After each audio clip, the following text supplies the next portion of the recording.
BJP തെരഞ്ഞെടുപ്പ് പ്രചാരണ fund വെട്ടിപ്പ് വിവാദം ഒതുക്കിത്തീർക്കാൻ നീക്കം. വിദേശത്തായിരുന്ന സംസ്ഥാന പ്രസിഡന്റ് രാജീവ് ചന്ദ്രശേഖർ തിരിച്ചെത്തിയാലുടൻ നടപടി ഉണ്ടാകുമെന്നായിരുന്നു പ്രവർത്തകരുടെ പ്രതീക്ഷ. എന്നാൽ ഉടനടി ഒരു നടപടിയിലേക്ക് പോകേണ്ടതില്ല എന്നാണ് സംസ്ഥാന അധ്യക്ഷന്റെ നിലപാട്. ഇതിൽ കടുത്ത വിയോജിപ്പാണ് എതിർവിഭാഗത്തിന് ഉള്ളത്. BJPയിലെ തെരഞ്ഞെടുപ്പ് ഫണ്ട് തട്ടിപ്പുമായി ബന്ധപ്പെട്ട് നിരവധി പരാതികളാണ് സംസ്ഥാന അധ്യക്ഷന് ഇമെയിൽ മുഖാന്തരം ലഭിച്ചത്. എന്നാൽ പരാതികൾ മുഖവിലയ്ക്ക് എടുക്കേണ്ടതില്ലെന്ന നിലപാടാണ് പ്രസിഡന്റ് സ്വീകരിക്കുന്നത് എന്നാണ് എതിർവിഭാഗം വിമർശിക്കുന്നത്. വിവാദത്തെക്കുറിച്ച് ഇതുവരെ രാജീവ് ചന്ദ്രശേഖർ ഔദ്യോഗികമായി പ്രതികരിച്ചിട്ടില്ല.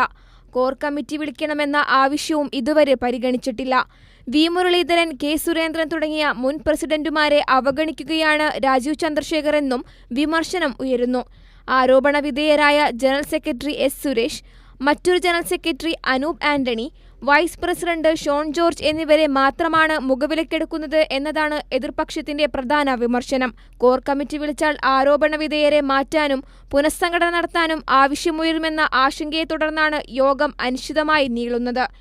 രാജീവ് ചന്ദ്രശേഖറും എസ് സുരേഷും ചേർന്ന് BJPയെ ഹൈജാക്ക് ചെയ്തെന്ന ആക്ഷേപവുമുണ്ട്.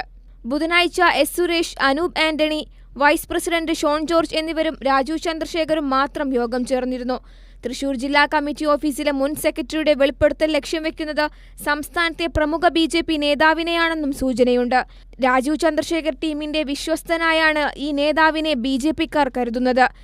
ഈ സാഹചര്യങ്ങളൊക്കെ നിലനിൽക്കുന്ന പശ്ചാത്തലത്തിലാണ് കോർ കമ്മിറ്റി യോഗവും ഉടൻ ചേരേണ്ടതില്ല എന്ന നിലപാട് സംസ്ഥാന അധ്യക്ഷൻ സ്വീകരിക്കുന്നത് എന്നാണ് സൂചന.